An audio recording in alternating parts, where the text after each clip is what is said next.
مسافر خسته من بار سفر رو بسته بود، تو خلوت آینه ها به انتظار نشسته بود.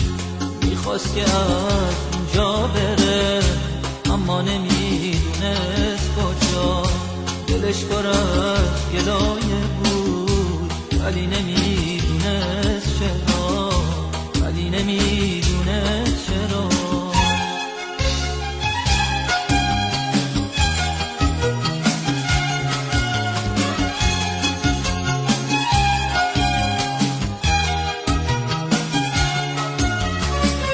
دفتر خاطراتشو رو تاخچه جا گذاشت و رفت، عکسای یادگاریشو برای ما گذاشت و رفت، برای ما گذاشت و رفت.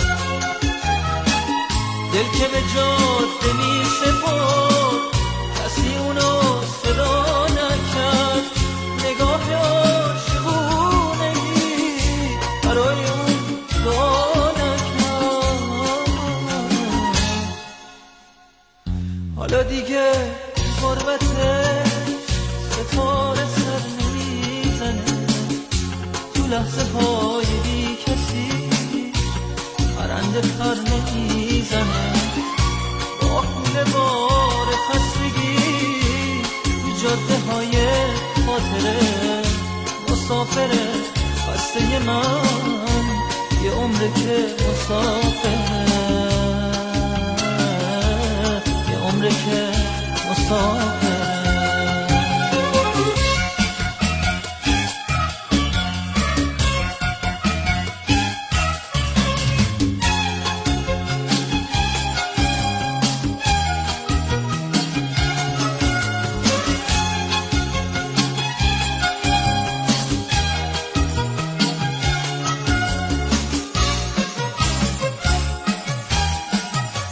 مسافر خسته من بار سفر رو بسته بود، تو خلوت آینه ها به انتظار نشسته بود.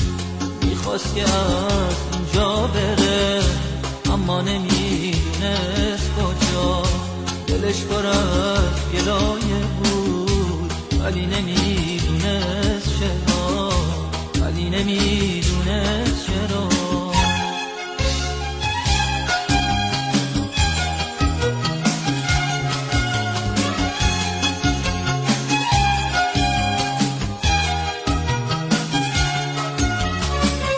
دفتر خاطراتشو تو تاخچه جا گذاشت و رفت، عکسای یادگاریشو برای ما گذاشت و رفت، برای ما گذاشت و رفت. دل که به جاده می سپرد کسی اونو صدا نکرد، نگاه عاشقونگی برای اون دعا نکرد.